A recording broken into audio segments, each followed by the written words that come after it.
Hello, everyone. Tonight we're stepping into a story that begins in a dim parking garage. A signed will waiting upstairs and a warning shouted just in time.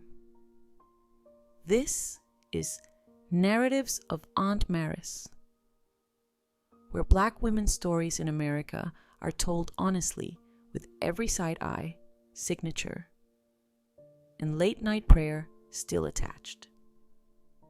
Picture this: you're on your way to a meeting about your late husband's inheritance. Your dress is smoothed down. Your folder is tucked under your arm. And your mind is already rehearsing polite small talk with lawyers. You slide into the driver's seat, reach for the keys, and a man who looks homeless rushes up to your window and says, "Ma'am, don't start that car." Your daughter-in-law. In that split second, your blood turns to ice. By the time you make it upstairs to the law office, the same daughter-in-law who's been smiling in your face for 8 years suddenly faints at the conference table. And here's the hard reality check if you ever find yourself in a moment like that. You might not walk away with your sanity or your heart still intact. So before you get too comfortable, take a moment to like this video and subscribe, but only if you truly enjoy what I'm doing here. And while you're here, drop a comment with where you're watching from and what time it is for you right now.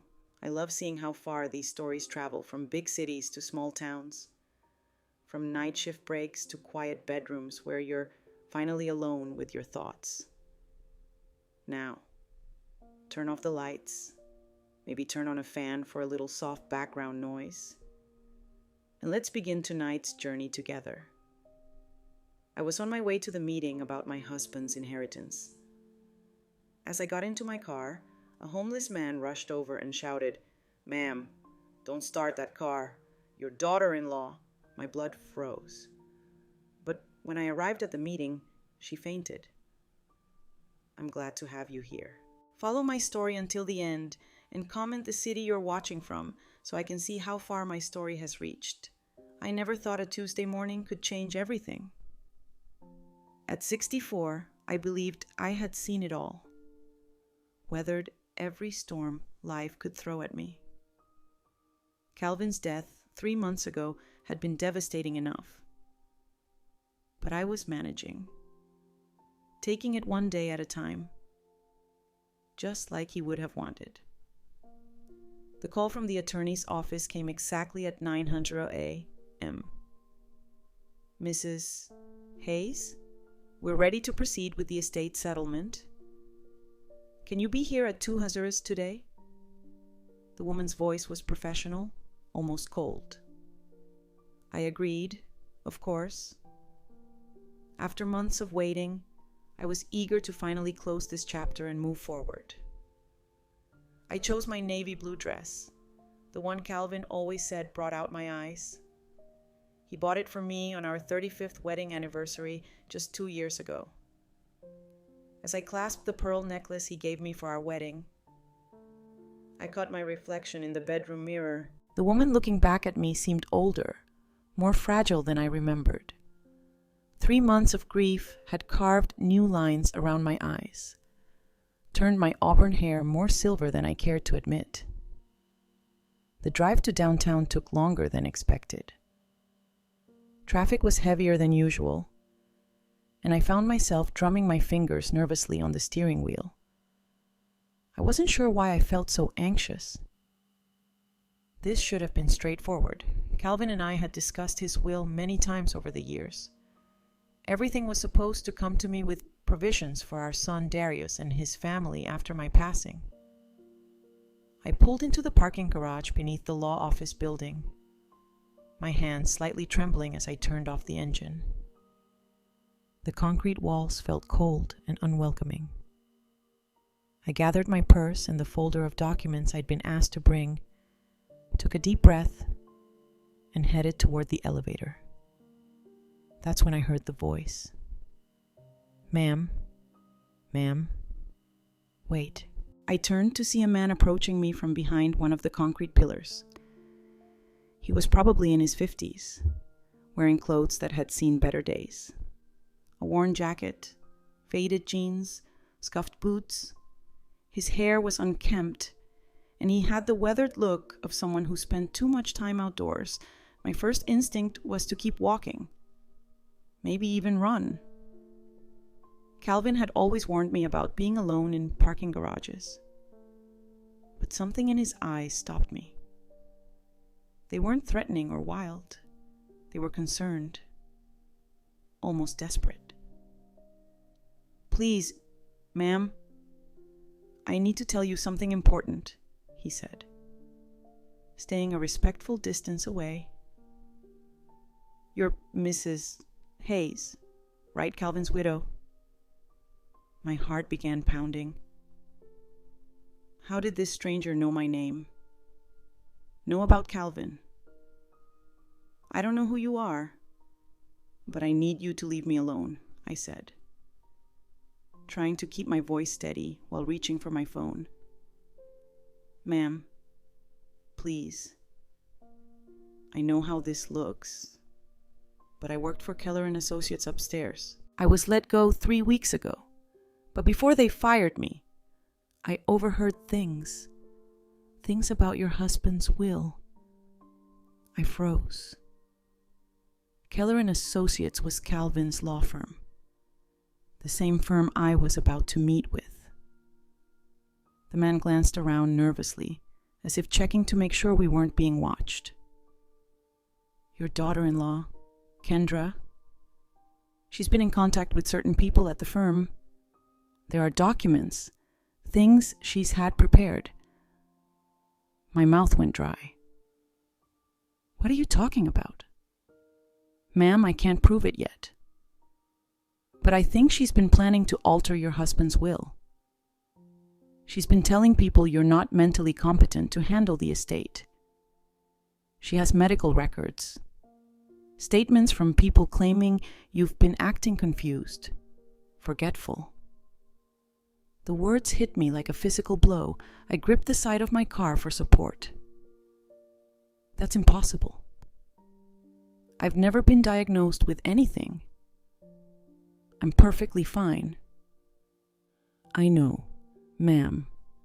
That's why I've been waiting here hoping to catch you before the meeting." "She wasn't expecting you to show up today. She told Mr.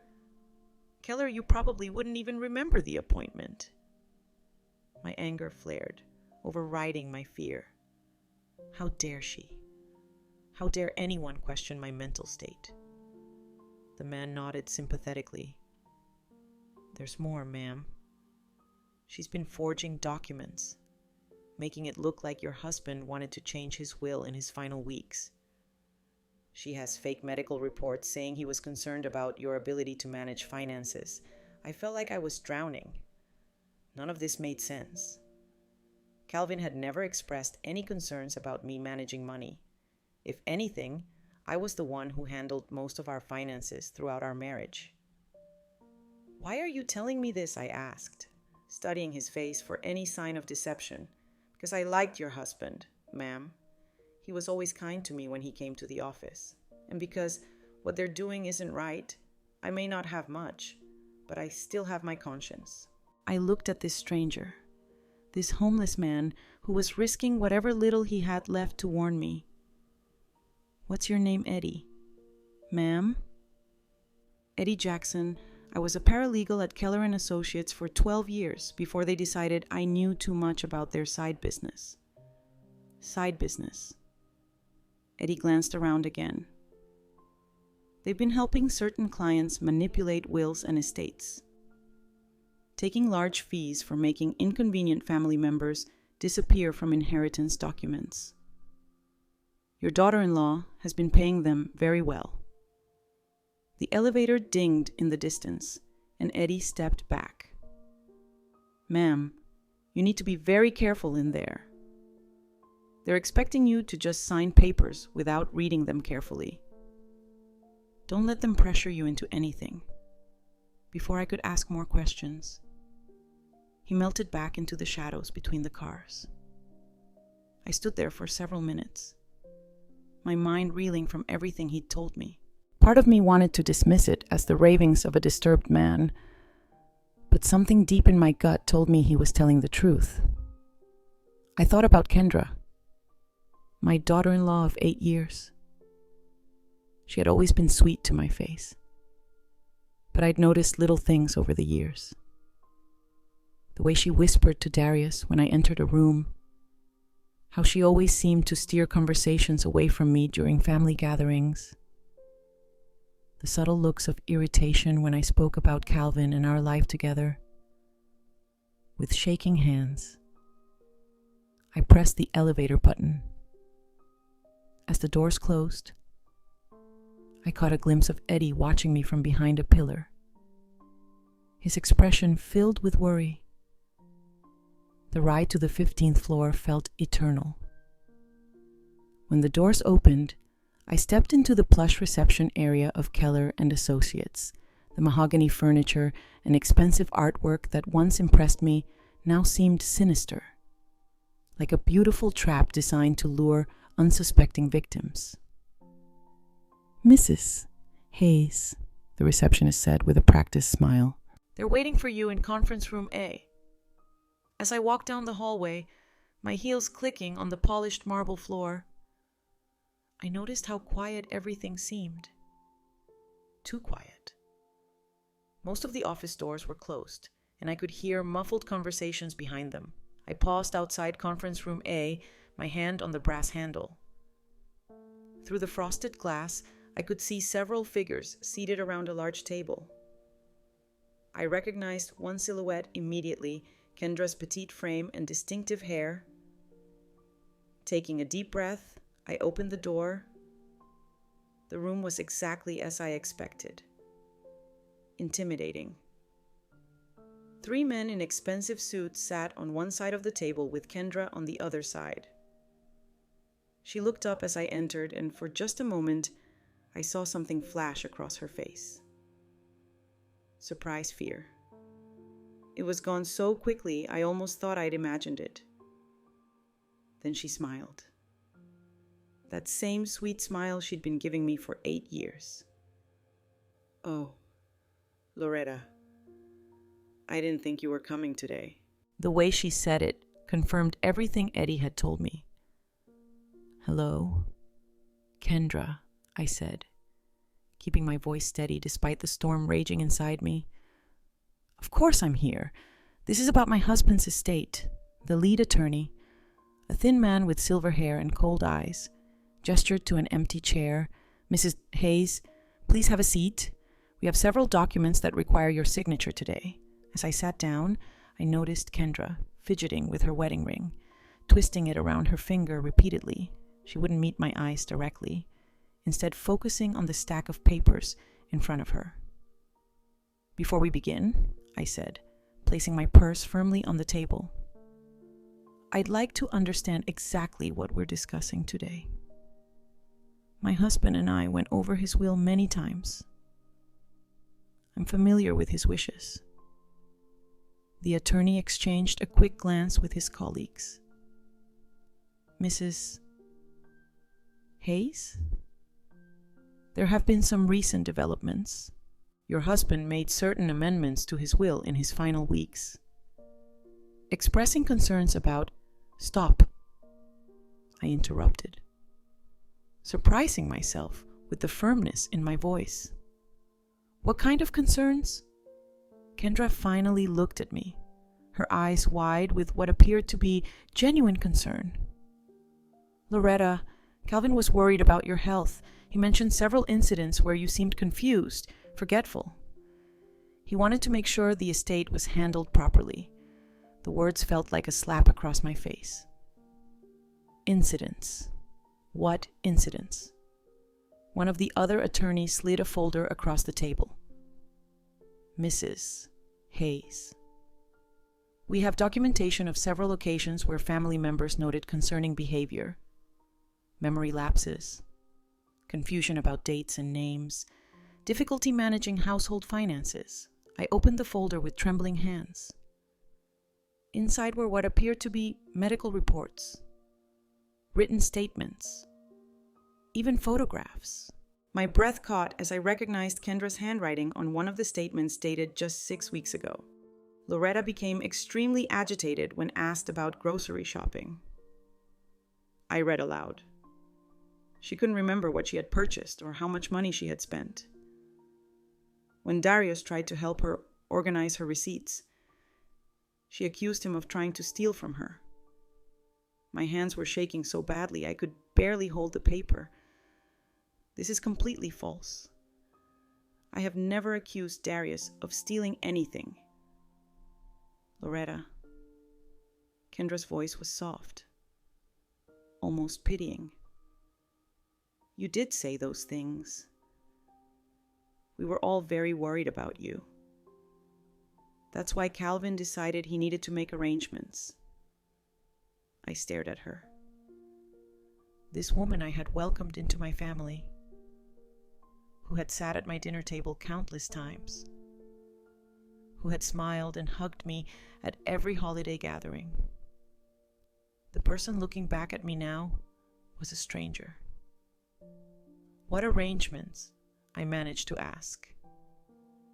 The lead attorney cleared his throat. Your husband amended his will to establish a trust. The estate would be managed by a trustee. In this case, your son, Darius.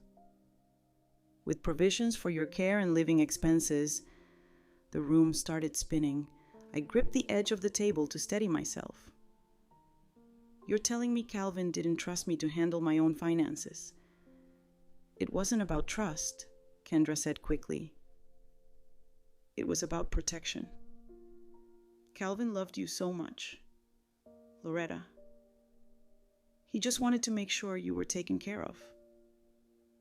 I closed my eyes, trying to process what was happening. When I opened them again, I noticed something that made my blood run cold. In the corner of the conference room, I spotted a small recording device, its red light blinking steadily. Are you recording this meeting? I asked. The attorneys looked uncomfortable. It's standard practice for estate settlements, one of them said. Standard practice to record a grieving widow without her consent.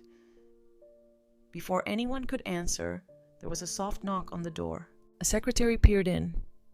Mr. Keller, there's someone here to see you. He says it's urgent. The lead attorney frowned. We're in the middle of a meeting, sir. He says his name is Eddie Jackson, and he has information about this case. I watched as all the color drained from Kendra's face. She looked like she might be sick. I don't know anyone by that name, Keller said quickly. Tell him we're busy. Actually, I said, standing up, I'd like to hear what Mr. Kowalski has to say. Loretta. I don't think that's necessary, Kendra said, her voice higher than usual. We should just focus on getting through these documents. But it was too late. Eddie appeared in the doorway, looking cleaner than he had in the parking garage, but still obviously out of place in the expensive law office. Mrs. Hayes, he said, nodding at me respectfully. I'm sorry to interrupt, but I have something you need to see. Keller stood up abruptly. Sir, you're trespassing. I'm calling security. Go ahead, Eddie said calmly. But first, Mrs. Hayes should know that I have copies of the original documents, the real ones from before they were altered. The room went dead silent. I could hear my own heartbeat pounding in my ears. Eddie reached into a worn messenger bag and pulled out a manila folder. I made copies before they fired me. Your husband's original will dated 6 months ago, and the real medical reports from his doctor, not the fake ones they created. Kendra suddenly stood up, swaying slightly. I don't feel well, she mumbled. Sit down. Kendra, I said, my voice harder than I'd ever heard it. You're going to want to hear this. Eddie opened the folder and pulled out several documents. Mrs. Hayes, your husband never changed his will. These people, he gestured to the attorneys, have been working with your daughter-in-law to create false documents. They forged your husband's signature and fabricated medical reports to make it look like he questioned your mental capacity. That's preposterous, Keller sputtered. This man is clearly disturbed. We have witnesses to Mr. Hayes' concerns about his wife's condition. You mean the witnesses your firm paid? Eddie asked calmly. I have the receipts for those payments, too. Kendra made a small whimpering sound and suddenly collapsed back into her chair, her face white as paper. For a moment, I thought she had fainted. But her eyes were still open, darting frantically around the room like a trapped animal. Why? I asked her, my voice barely above a whisper. Why would you do this to me? Kendra's mouth opened and closed several times before any words came out. Darius and I have debts. Loretta, the house, his business, everything is mortgaged to the limit. You needed to steal from me. I finished for her. Eddie placed the original will in front of me. Mrs. Hayes, this is your husband's real will. Signed and witnessed properly. Everything he owned goes to you, exactly as you believed. I looked down at Calvin's familiar signature, the one I had seen him write thousands of times over our 42 years of marriage. Seeing it there, real and unchanged, brought tears to my eyes. How long have you been planning this? I asked Kendra. She was crying now, mascara running down her cheeks. It wasn't supposed to hurt you. We were going to make sure you were comfortable. The trust would have provided for everything you needed. While you controlled every penny, I said. Keller was frantically shuffling papers, probably trying to hide evidence. Mrs. Hayes, I think there's been a misunderstanding. Perhaps we should reschedule this meeting. No, I said firmly. We're going to finish this right now. I looked around the room at these people who had tried to rob me of my husband's final gift to me. Not just his money, but his trust. The woman who had smiled at me while plotting behind my back. The attorneys who had been willing to fabricate documents for the right price. But I also looked at Eddie, this man who had nothing to gain and everything to lose by speaking up for me. A man who had risked whatever little stability he had left to make sure I knew the truth. What happens now? I asked him. Eddie looked at the attorneys with disgust. Now we call the police. As he reached for his phone, Kendra let out a small sob and slumped forward, finally fainting for real this time. But I felt no sympathy for her. The woman who had just collapsed wasn't the daughter-in-law I thought I knew. She was a stranger who had been wearing my daughter-in-law's face for 8 years. And I was about to find out just how deep her deception ran. The police arrived within 20 minutes. But those 20 minutes felt like hours. Kendra had regained consciousness and sat slumped in her chair, no longer bothering to maintain her innocent facade. The sweet, caring daughter-in-law I thought I knew had vanished completely, replaced by someone I didn't recognize at all. Detective Monique Harris was a woman about my age, with kind but sharp eyes that seemed to take in everything at once. She listened patiently as Eddie explained what he knew, examining the documents he had brought with calm professionalism. Mrs. Hayes, she said after reviewing everything, I'm going to need you to tell me about your relationship with your daughter-in-law. Start from the beginning. I found myself thinking back to 8 years ago when Darius first brought Kendra home to meet us. She had been 25 then, working as a dental hygienist. Seemingly sweet and genuinely in love with my son, Calvin and I had welcomed her with open arms. She was perfect. I told Detective Harris, too perfect. I realize now she always said exactly what we wanted to hear. Always agreed with everything Calvin and I said. I thought she was just trying to fit in. As I spoke, memories started shifting in my mind, like puzzle pieces rearranging themselves into a clearer picture. Things that had seemed innocent at the time now took on a darker meaning. About 3 years ago, she started making little comments. I continued. Nothing obvious, just small suggestions that maybe I was getting forgetful. She'd asked if I remembered conversations we'd supposedly had. Events that I was certain had never happened. Kendra looked up at me then, her eyes red and swollen. Loretta. I was genuinely concerned. No, I cut her off, surprising myself with the strength in my voice. You were planting seeds, making me question my own memory. Detective Harris turned to Eddie. Mr. Kowalski. Can you tell me more about what you witnessed at the law firm? Eddie pulled out a small notebook, his hands remarkably steady considering his situation.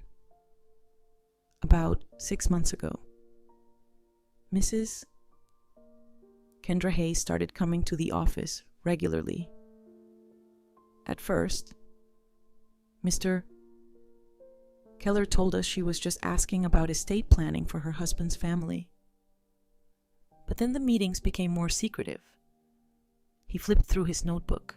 I started paying attention because something felt wrong.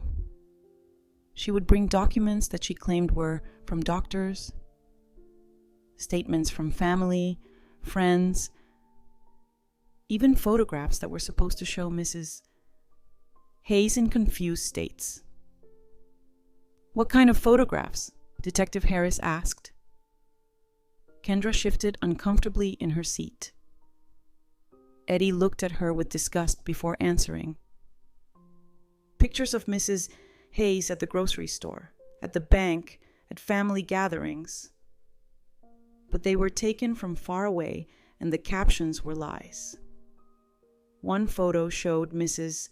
Hayes at a checkout counter, and Kendra's statement claimed she had been confused about money and unable to complete her purchase.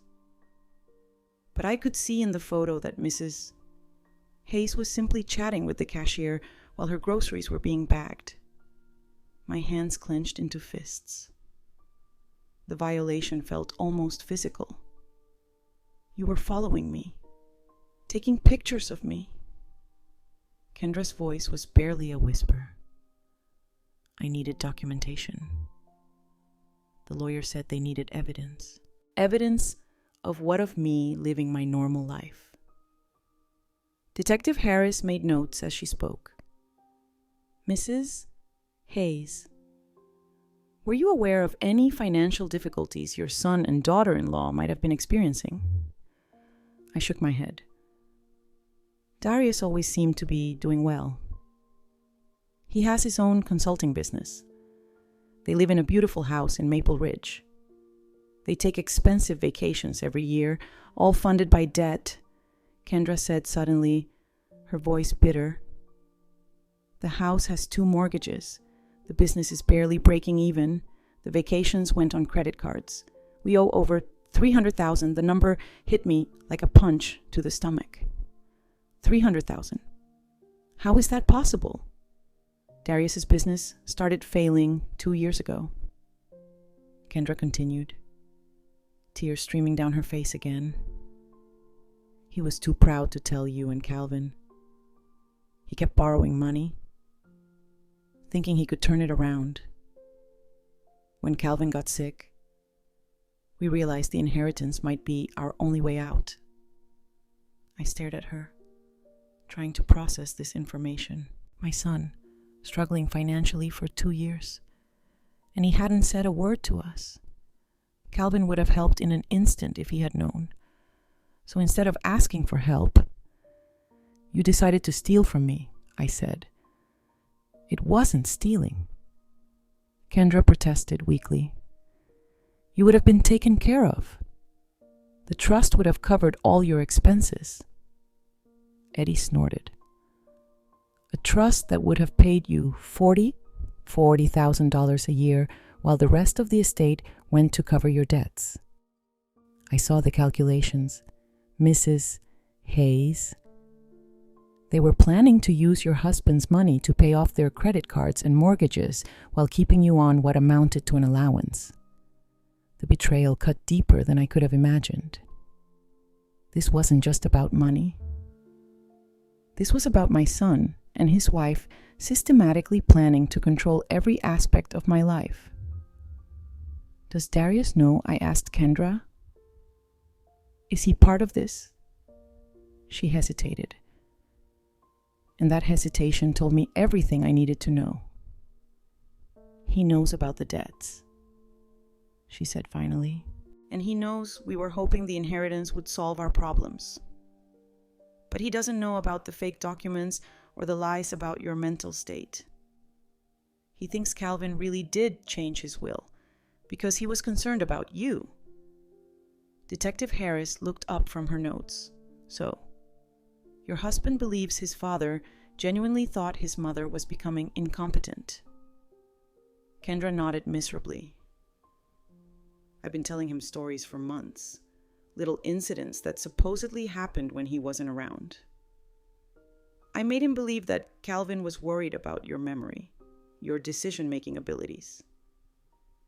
The room felt like it was spinning. Not only had Kendra been lying to me, she had been poisoning my relationship with my own son, making him believe his father had lost faith in me. "What incidents?" I demanded. Kendra looked like she wanted to disappear into her chair. "I told him you forgot to turn off the stove and nearly started a fire.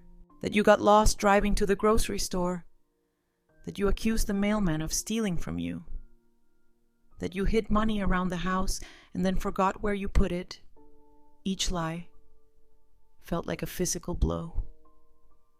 None of that ever happened. "I know," she whispered. Detective Harris closed her notebook. "Mrs. Hayes, I'm going to need you to come to the station to give a formal statement. And I'll need copies of all these documents." She looked at the attorneys who had been sitting silently through the entire conversation. "Gentlemen, we'll be investigating your involvement in this matter as well." Keller finally spoke up. "Detective, we were acting on information provided to us by our client. If that information was falsified, we're as much victims here as Mrs. Hayes." Eddie laughed bitterly. "Victims? You charged them $50,000 to forge documents and fabricate evidence. I have copies of your invoices." The lead attorney's face went white. We don't save it." Detective Harris said, "You can explain it all downtown." As the police began gathering evidence and taking statements, I found myself looking at Kendra one more time. This woman who had shared holidays with us, who had hugged me and called me mom, who had sat beside Calvin's hospital bed during his final days. Was any of it real? I asked her. The last 8 years, the family dinners, the conversations we had. Was any of it real? Kendra looked up at me with genuine tears in her eyes. At first, yes. When I met Darius, when we got married, I really did care about you and Calvin. But when the money problems started getting worse, when we realized how much the estate was worth, She didn't finish the sentence, but she didn't need to. I understood. Somewhere along the way, her love for my son had turned into something darker. Desperation had transformed her from the woman who had genuinely cared about our family into someone willing to destroy me to save herself. As Detective Harris prepared to escort everyone out, I realized something that chilled me to the bone. If Eddie hadn't warned me, if he hadn't risked everything to tell me the truth, I would have walked into this meeting completely unprepared. I would have signed those papers, believing my beloved Calvin had lost faith in me in his final weeks. I would have spent the rest of my life thinking my husband had died, believing I was incompetent, while his money was used to pay for the very lies that had convinced him I couldn't be trusted. The thought was so horrific that I had to sit down again, my legs suddenly too weak to support me. But then I looked at Eddie, this unlikely guardian angel who had saved me from a fate worse than losing my inheritance. He had given me back something infinitely more precious: the truth about Calvin's faith in me. Now, I had to decide what to do with that truth. 3 days after the police station, I sat in my kitchen staring at my phone. Darius had called 17 times since Detective Harris had contacted him. 17 calls I hadn't answered because I wasn't ready to hear his voice, wasn't ready to know how much of his wife's poison he had absorbed. Eddie had come by twice, bringing me copies of documents and checking to make sure I was all right. This man who lived out of his cared more about my well-being than my own daughter-in-law had. The irony wasn't lost on me. The doorbell rang at exactly 2:00, just as I had expected. Through the peephole, I could see Darius standing on my porch, his face haggard and his usually perfect hair disheveled, and next to him stood Kendra, looking smaller and more fragile than I had ever seen her. I opened the door but didn't invite them in. "Mom," Darius said, his voice cracking on the single word. "We need to talk." I studied my son's face, searching for signs of the man I had raised. He looked exhausted, older than his 33 years. Dark circles shadowed his eyes, and his clothes looked like he had slept in them. "Do we?" I asked, keeping my voice neutral. "Please, Mom, let us come in. Let us explain." I stepped aside, but only because I needed to hear what he had to say. I needed to know how much he knew, how much he had participated in his wife's scheme. They sat on the couch Calvin and I had picked out together 15 years ago. The same couch where we had welcomed Kendra into our family when Darius first brought her home. The same couch where we had shared countless family moments that now felt tainted by lies. Detective Harris told me everything. Darius said without preamble about the fake documents, the forged medical reports, the lies about Dad changing his will. I remained standing, my arms crossed, and I had no idea. "Mom, I swear to you, I had no idea Kendra was doing any of that." I looked at him carefully. This son I had given birth to, raised, loved unconditionally for 33 years. "But you knew about the debts." His face crumpled. "Yes, we're drowning. Mom, the business is failing. We owe money everywhere. And I was too ashamed to tell you and Dad. I kept thinking I could fix it, that I could turn things around before you ever had to know. So when Calvin got sick, you started thinking about the inheritance." Darius flinched as if I had slapped him. "Not like that. Not the way you're making it sound." Then how Kendra spoke up for the first time since entering my house. "Darius, Tell her the truth. All of it. I turned to look at her, surprised. The woman sitting on my couch looked nothing like the confident manipulator I had seen at the law office. She looked broken, defeated. Darius ran his hands through his hair. When Dad got his diagnosis, when we knew he only had months left, I started panicking about what would happen to you after he was gone.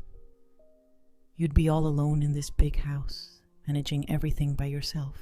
I'm 64, Darius, not 94. I know. But Kendra started pointing out little things, times when you seemed confused or forgetful. She said Dad had mentioned being worried about you. I felt my anger flare. What little things, Darius, looked uncomfortable? Like when you forgot about our dinner plans last Christmas. Or when you couldn't remember the name of our neighbor's new dog. Or when you put the milk in the pantry instead of the refrigerator. I stared at him in disbelief. Darius, you canceled dinner at the last minute because Kendra got sick. The neighbor's dog is named Butterscotch. And I knew that perfectly well. And putting milk in the pantry once after working in the garden for 3 hours doesn't make me senile. The confusion on his face was genuine. He looked from me to Kendra and back again, but Kendra said, "Kendra lied," I said flatly, "about everything." Kendra was crying again, silent tears streaming down her face. "I twisted things," she whispered. "I took normal, everyday moments and made them sound like symptoms of dementia. I made you see problems that weren't there." Darius looked like someone had pulled the ground out from under him. "Why would you do that?" "Because I was desperate," Kendra said.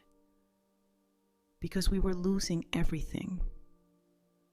And I thought if you believed your mother needed help managing the estate, maybe you'd be more willing to let us handle things for her." "Handle things," I repeated. "You mean steal from me?" "No," Kendra protested weakly. "We would have taken care of you. You would have had everything you needed under your control," I said. $40,000 a year while you used Calvin's money to pay off your credit cards and mortgages. Darius's head snapped up. "What are you talking about? Ask your wife about the trust she had the lawyers draw up. Ask her about how much of the estate was going to be used to pay your debts while I lived on an allowance." I watched as understanding dawned on Darius's face. The horror, the realization of just how thoroughly he had been manipulated by his own wife. "Kendra," he said, his voice barely audible. "Tell me she's wrong." Kendra couldn't meet his eyes. The lawyer said it was the best way to protect everyone's interests. Everyone's interests. Darius exploded, jumping up from the couch. "You were planning to steal my mother's inheritance." "We were drowning," Kendra screamed back, her composure finally cracking completely. "Your business was failing. We owed money to everyone, and you were too proud to ask for help. I was trying to save us by destroying my mother." The raw pain in Darius's voice cut through my anger. I could see him realizing not just what Kendra had done, but how she had used his love for me against both of us. How she had made him complicit in doubting his own mother while believing he was protecting me. "Darius," I said quietly. "Sit down." He sank back onto the couch, looking like a man who had just discovered his entire life was built on lies. "I want you to understand something," I continued. "Your father never doubted me. Not once. Not ever. His will was never changed. He never questioned my ability to manage our affairs. The man you knew, the father who raised you, That man trusted me completely until the day he died. Darius broke down then, sobbing like he had when he was a little boy. I'm so sorry, Mom. I'm so sorry. I believed her. I should have known you better than that. You should have. I agreed, but she was very good at what she did. I looked at Kendra, who was staring at her hands in her lap. How long have you been planning this? When did you decide I was the enemy? You were never the enemy, she said. But when the debt started piling up, when we realized we might lose everything, I started thinking about the inheritance differently. Your husband's estate is worth over $2 million. Loretta, that money could solve all our problems. That money was Calvin's life's work. Money he saved so I could live comfortably after he was gone. You don't need $2 million, Kendra said, a flash of her old resentment showing through. You live simply. You don't travel. You don't spend money on expensive things. That money would just sit there while we lost our house, our car, everything we've worked for. And there it was, the real Kendra. The woman who believed she deserved Calvin's money more than I did because she would spend it while I would save it. The woman who had convinced herself that stealing from me was actually noble because I didn't deserve what my husband had left me. Darius looked at his wife like he was seeing her for the first time. Kendra, how could you think like that? How could you believe you had any right to Mom's inheritance because she doesn't need it? Kendra shouted. Because we do. Because you were too stubborn and proud to ask for help when we needed it. So instead of asking, you decided to take, I said. The room fell silent except for the sound of Kendra's crying and Darius's ragged breathing. Finally, Darius spoke. Mom, what happens now? I had been asking myself the same question for 3 days. What did happen now? My daughter-in-law had tried to steal my inheritance through an elaborate scheme involving forged documents and false medical reports. My son had been manipulated into doubting his own mother's competence. The lawyers who were supposed to protect Calvin's wishes had been willing to fabricate evidence for the right price, but underneath all of that was a deeper question. Could this family be saved? I looked at Darius, at the genuine remorse and horror on his face. Then I looked at Kendra, still defiant even in her defeat. That depends, I said finally, on what you're both willing to do to make this right. The silence in my living room stretched on for what felt like hours. Darius sat with his head in his hands while Kendra stared at the floor, her tears finally spent. I remained standing, waiting for one of them to speak first, to show me who they really were, beneath all the lies and desperation. It was Darius who broke the silence. What do you want us to do? Mom? I had spent 3 sleepless nights thinking about that question. What did I want? Justice? Revenge? Or something harder to define? The restoration of trust that might be impossible to rebuild. I want the truth, I said. All of it. Every lie. Every manipulation. Every moment when you chose to doubt me instead of trust me. Darius lifted his head, his eyes red and swollen. I'll tell you everything I know.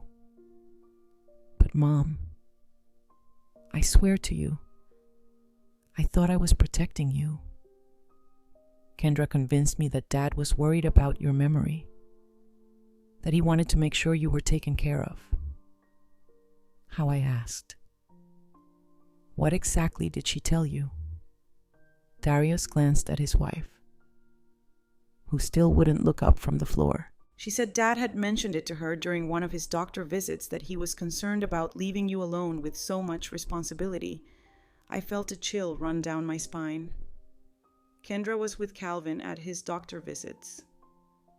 Sometimes, Darius said, when I couldn't get away from work, she offered to drive him to help him keep track of his medications and appointments. I turned to look at Kendra. You used my husband's illness as an opportunity to manipulate my son. Finally, she looked up at me. Calvin never said anything about being worried about you. But he was so weak during those last months, so dependent on everyone around him. It made it easy to suggest that maybe he should be thinking about what would happen to you after he was gone. Suggest to whom? I demanded. To Darius. I would mention things when we got home from the appointments. Little comments about how frail Calvin was getting, how much he was depending on you for everything. I made it sound like Calvin was concerned about burdening you. The betrayal cut deeper than I had thought possible. This woman had used my husband's final months when he was at his most vulnerable to plant seeds of doubt about me in our son's mind. What else? I asked, my voice steady, despite the rage building inside me. Kendra wiped her nose with a tissue. I started paying attention to everything you did. Every time you forgot where you put your keys, every time you had to ask someone to repeat themselves, every normal thing that happens to everyone every day. I would mention it to Darius later, make it sound concerning. And you believed her. I said to Darius, she was so subtle about it. Mom, she never said you were having problems directly. She would just mention things casually, like she was worried, but didn't want to make a big deal about it. Over time, it started to seem like there was a pattern. I thought back over the past year, trying to remember interactions with both of them. Had I noticed Kendra paying unusual attention to my words and actions? Had there been signs I had missed, the photographs I said suddenly? When did you start following me? Kendra shifted uncomfortably, about 4 months ago. The lawyer said they would need documentation if we were going to challenge your competency. Challenge my competency, I repeated. You were planning to have me declared mentally unfit. No, Darius said quickly. That's not what we discussed. That's exactly what we discussed, Kendra snapped, turning to face her husband. Darius, stop pretending you didn't know what this was about. We talked about setting up a conservatorship, about making sure your mother was protected from making bad financial decisions. Darius's face went white. I thought we were talking about helping her manage things, not taking away her rights. They're the same thing, Kendra said. Kendra, a conservatorship would have protected her while making sure the money was used responsibly. Responsibly, I said. You mean to pay off your debts? The debts were destroying us, Kendra said, her voice rising again. Do you have any idea what it's like to lose everything, to have creditors calling you every day, to know that you're going to lose your house, your car, everything you've worked for? Do you have any idea what it's like to discover that your own family has been plotting against you? I shot back. To learn that the people you trusted most in the world were planning to have you declared incompetent so they could steal your money. We weren't going to steal anything. Darius protested weakly. The trust would have provided for you. Darius, I said, my voice gentler now because I could see he was finally understanding what had really been planned.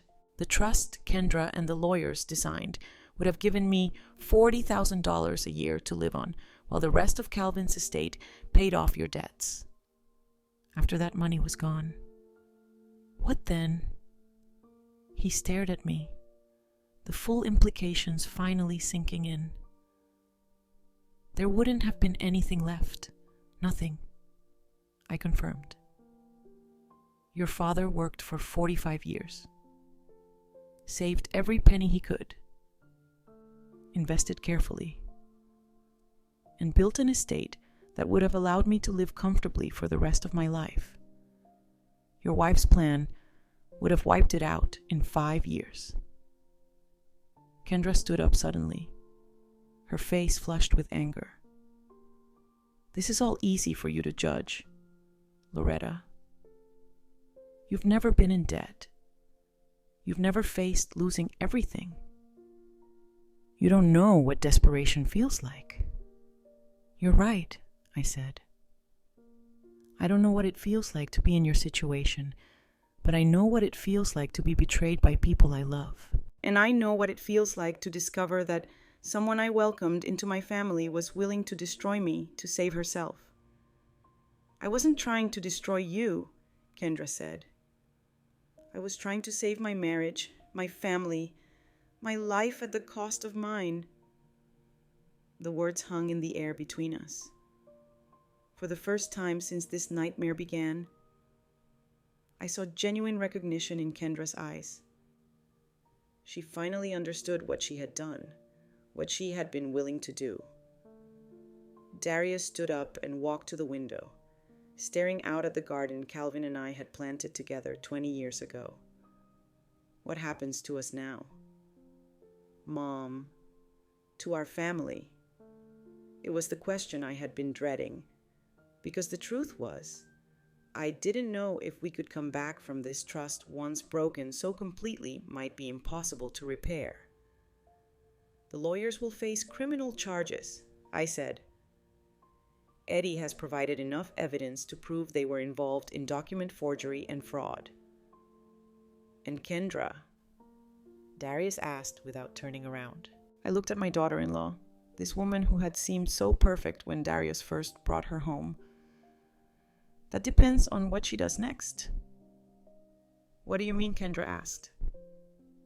Detective Harris told me that if you cooperate fully with the investigation, if you testify against the lawyers and help expose how this scheme worked, the district attorney might be willing to consider a plea agreement. And if I don't, then you'll face the full consequences of fraud, forgery, and conspiracy charges. Eddie's evidence is thorough enough to convict you without your cooperation. Kendra sank back down onto the couch. What kind of plea agreement, I don't know. I admitted that would be between you, your lawyer, and the district attorney. But Kendra, you need to understand something. Even if you avoid prison, even if you get probation or community service, this doesn't go away. You tried to steal from me. You manipulated my son into doubting me. You used my husband's illness to further your scheme. I know, she whispered. I asked? Because 5 minutes ago, you were still defending what you did. You were still acting like I didn't deserve the money Calvin left me. Kendra looked up at me with something that might have been genuine remorse. I was wrong. I can see that now. I let desperation turn me into someone I don't recognize. Someone willing to destroy an innocent person to get what you wanted. Yes. It was such a small word, but it carried the weight of everything that had happened. Finally, an admission without excuses or justifications. Darius turned back from the window. Mom, is there any way, is there any possibility that we can fix this? That our family can survive this? I looked at my son, this man I had raised to be honest and kind, who had been manipulated into participating in his own mother's betrayal. Then I looked at Kendra, who had orchestrated it all. I don't know, I said honestly. But I know what has to happen first. They both waited for me to continue. Kendra has to face the consequences of what she's done. She has to cooperate with the police, testify against the lawyers, and accept whatever punishment the court decides is appropriate. And Darius, you have to decide whether you can stay married to someone who was willing to do this to your mother. Darius's face crumpled.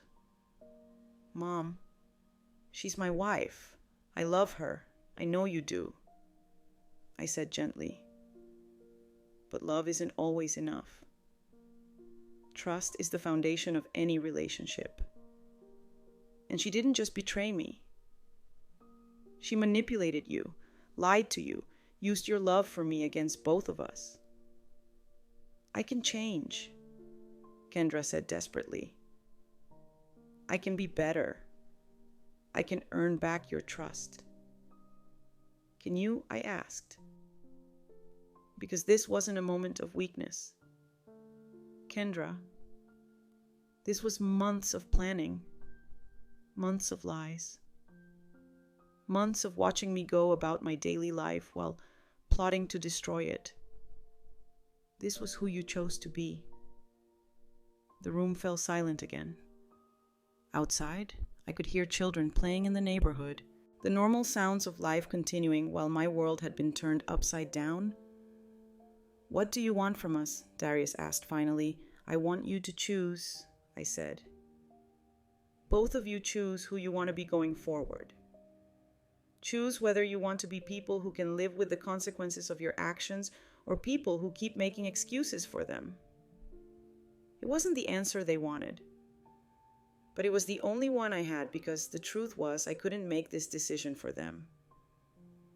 I couldn't force Darius to leave his wife, and I couldn't force Kendra to become a different person.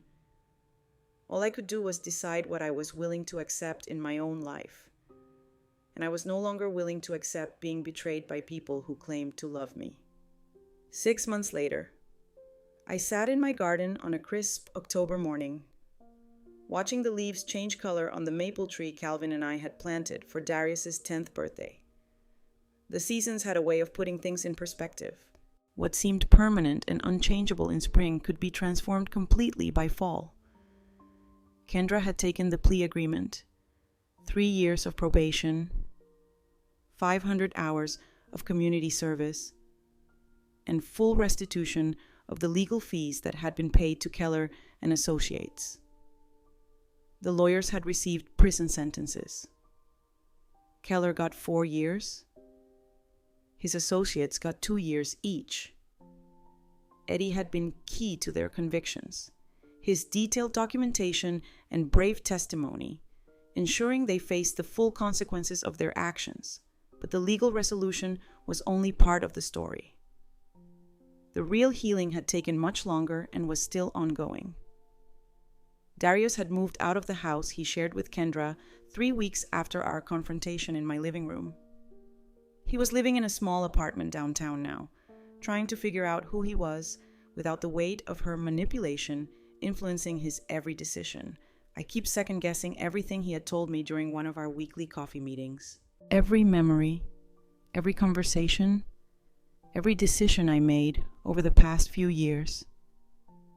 How much of it was really me and how much was her telling me what to think?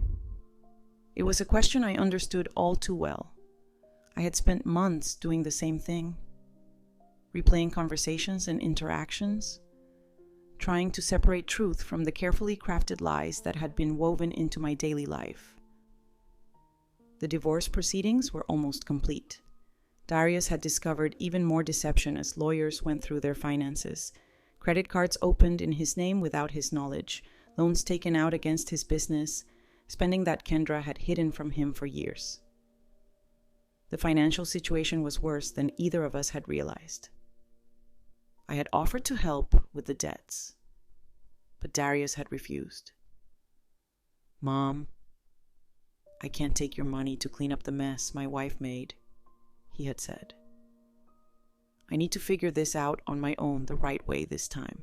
It was a decision I respected, even though it pained me to watch him struggle.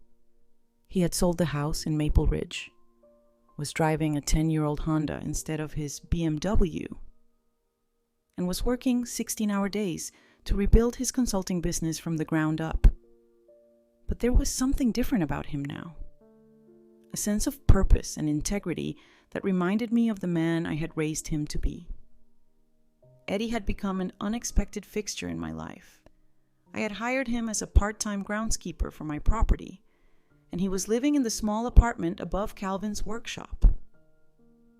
Watching him transform from a desperate man living out of his car to someone with stability and purpose had been one of the few bright spots in this difficult time. "Mrs. H," he called out as he walked across the lawn, carrying a tray with 2 cups of coffee. "Thought you might like some company this morning," I smiled as he settled into the chair beside me. "Thank you, Aunt Eddie." "How are you feeling about today?" Today was the day Kendra's probation officer was coming to verify her community service hours. She had been assigned to work at a local food bank, helping to prepare and serve meals for people experiencing homelessness. People like Eddie had been just months ago. The irony wasn't lost on any of us. "I hope she's learning something," Eddie said thoughtfully. "Not everyone who ends up desperate makes the choices she made." It was true. Eddie had lost his job, his home, his stability, but he had never lost his moral compass. When faced with the opportunity to profit from wrongdoing, he had chosen to do what was right, even when it cost him everything. "Have you heard from her lately?" I asked. Eddie nodded.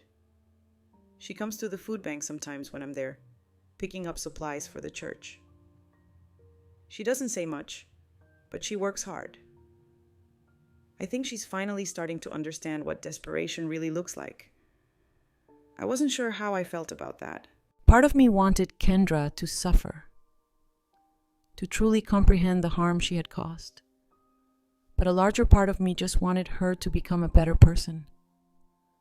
Someone who would never again be capable of the cruelty she had shown me.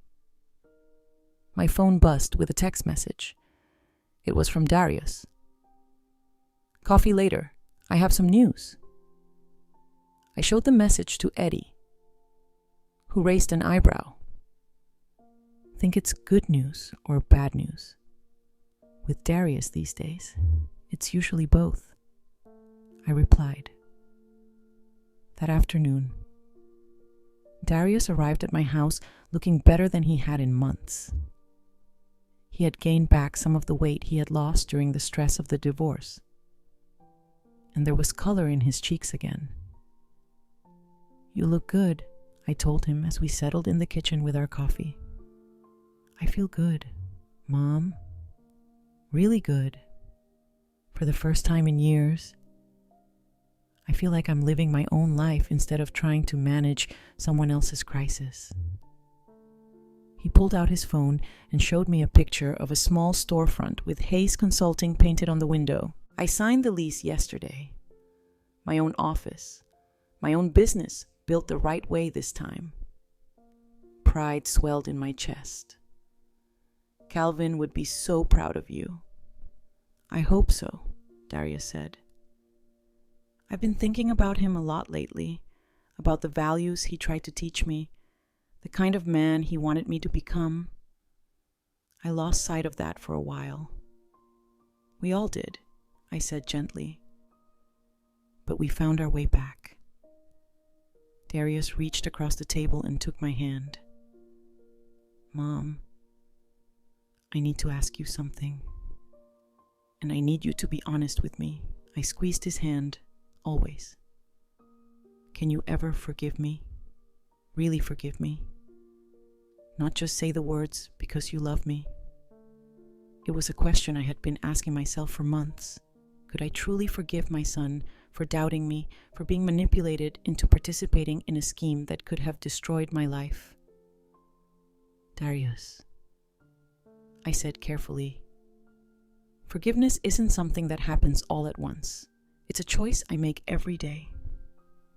Some days it's easier than others. His eyes filled with tears. I understand. But yes, I continued. I can forgive you. I have forgiven you because I can see that you were a victim, too. Kendra used your love for me against both of us. And that wasn't your fault. It feels like it was my fault. I should have known better. I should have trusted you more than I trusted her. You should have. I agreed. But you didn't. And we can't change that. What we can do is build something better going forward. Darius wiped his eyes with the back of his hand. What does that look like? It looks like honesty, I said. Complete honesty. Even when it's uncomfortable. It looks like you coming to me when you're struggling instead of trying to handle everything alone. It looks like us rebuilding trust one conversation at a time. And if I mess up again, I smiled. Then we'll deal with it together. But Darius, you're not the same man you were 6 months ago. You've learned something about yourself, about what you're capable of when you're desperate. That knowledge will protect you from making the same mistakes again. We sat in comfortable silence for a while, both of us processing the long journey that had brought us to this moment. What about Kendra? Darius asked finally. What about her? Do you think you'll ever be able to forgive her? I considered the question carefully. I don't know. What she did was calculated, deliberate, cruel. She didn't just make a mistake or let desperation cloud her judgment for a moment. She spent months planning to destroy me. And she enjoyed doing it. She says she's changed. Maybe she has. People can change. Darius. But forgiveness isn't about whether someone has changed. It's about whether I'm willing to carry the burden of anger and resentment. And I've decided I'm not. So, you have forgiven her. I've let go of the anger. I clarified. That's not the same as forgiveness. And it's certainly not the same as trust. Kendra will never be welcome in my life again. But I refused to let her steal any more of my peace. Darius nodded. I think I understand. As he prepared to leave, I walked him to the door. The sun was setting, painting the sky in brilliant oranges and purples. It was the kind of sunset Calvin and I used to watch together from our back porch. His hand in mine as we talked about our dreams for the future.